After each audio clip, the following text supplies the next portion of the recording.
ito po ay maipaliwanag para po mas maintindihan po natin ano po sa level nga po kasi po ito'y parehong English din with all due respect ano po para po natin mas maunawaan ang isyong ito. Klaruhin ko lang ha mga kapatid sa isyong ito hindi ho ito usapin ng may bida, may kontrabida, mawalang galang po no. Hindi po ito ganun po ang usapan na ito at ang sinasabi pong senaryo na ito.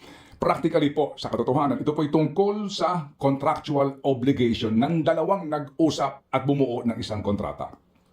Obligasyon po ng mga panig na tumupad sa kanila pong pinag-usapan. Kumbaga po, sa usapin po ng halimbawa ay bayarin, ito po ay usapin ng bayaran ng may obligasyon magbayad, yung pong dapat niya pong bayaran. At obligasyon po ng binabayaran na maibigay po naman yung hinihingi po nung nagbabayad. Simulan po natin ito sa mabilis lamang na background, hindi ho ba? As we all know, nawalan po ng prangkisa nga, sabi nga po ng dalawang istasyon ng prangkisa ABS-CBN. So that time, alam po naman din po natin kung gaano karaming empleyado ng ABS-CBN, di po ba? Kasama po tayo doon. Ngayon, sa pangangailangan nila ng medium para po sa free TV, mga kapatid, hindi maitatanggi ang quality at ganda ng mga palabas nila. Sa kawalan po ng medium sa free TV, ang TV5 po naman ay may mga sariling programa din on prime time. Alright, ngayon, itong mga programang ito ay kumikita ba? Maari pong hindi ganoon kalaki ang kita, pero kahit pa paano, may kita rin po naman po sila. So ang maganda po rito, dahil nga sa nagtulungan po yung dalawa, sa amin ang content, opo, at sa TV5 ang airtime, magsama tayo sa kapakanan ng mga viewers. Yan po ang pinagmulan niyan. Ito po ay usapin po ng black time. Pero iba ito ha, ibang black time po ito. Hindi ito yung regular lamang o pangkaraniwang black time na ikaw may-ari ng airtime, okay, babayaran ko yung paggamit sa airtime mo ng fixed amount, kukunin ko yan araw-araw, isang oras, may babayaran ako sa iyo buwan-buwan fixed. Hindi po ito ganoon na usapan. Ito po ay black time arrangement para po sa ilang mga oras sa prime time ng daily at weekend. Pero ang usapan po naman po natin dito mga kapatid ay sharing sa kikitain ng programa sa oras na iyon.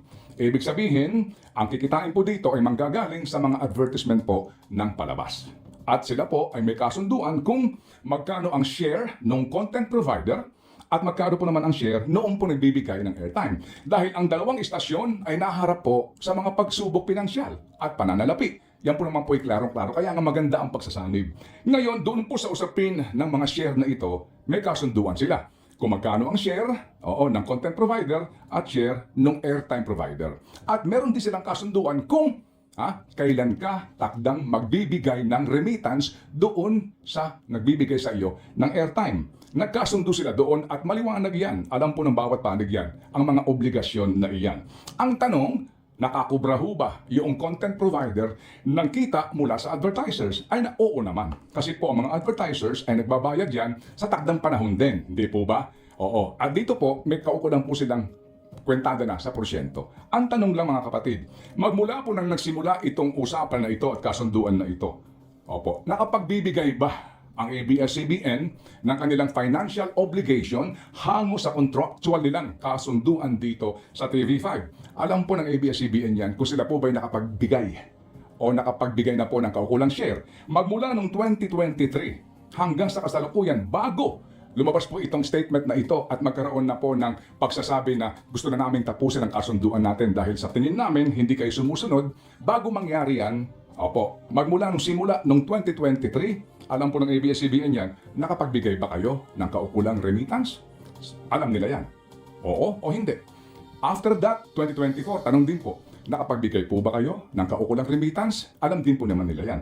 And of course, alam din po ng TV5 yan. Sumapit nga po itong taong ito hanggang buwan ng Agosto. Ang tanong, nakapagbigay ho ba ng kaukulang remittance ang ABS-CBN sa TV5? Alam po ng ABS-CBN yan. Ngayon, ito ho ba'y biglaan lamang? As in, biglaan lamang na desisyon na, oy, next month or after 3 months, tapos na tayo. Wala, hindi po.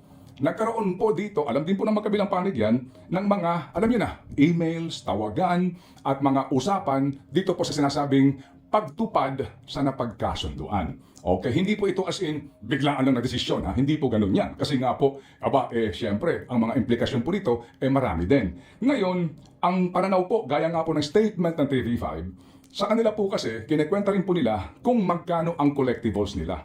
Hindi maitatanggi na ang istasyon ng TV5 noong pa man po ay nahihirapan sa pananalapi. produkto. Pero habang tumatagal po, at sa kanilang pagkwentada, kasi po ang ABS-CBN maaari magkaroon ng contest dito eh. But at the end of the day, still, sasandal ka sa provision ng kontrata, di po ba?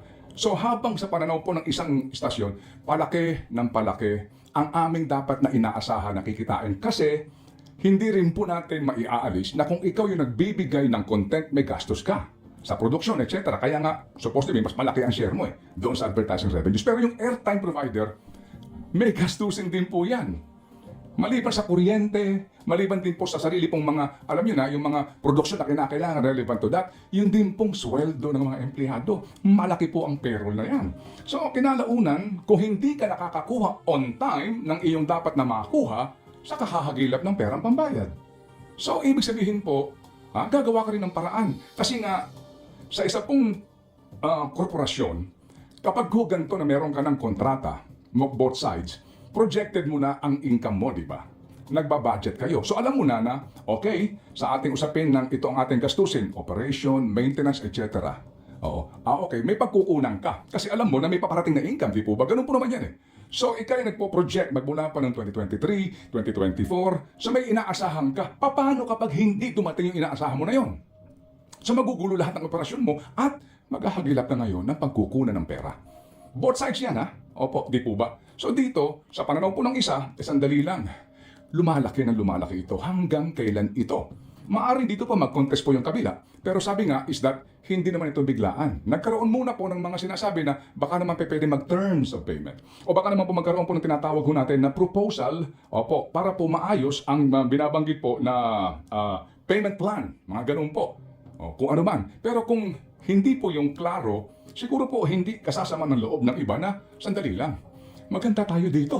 Kasi paano kung wala ka talagang makuha? Hanggat sa sumapit ang panahon na mabigat man sabihin na kinakailangan mo magsara.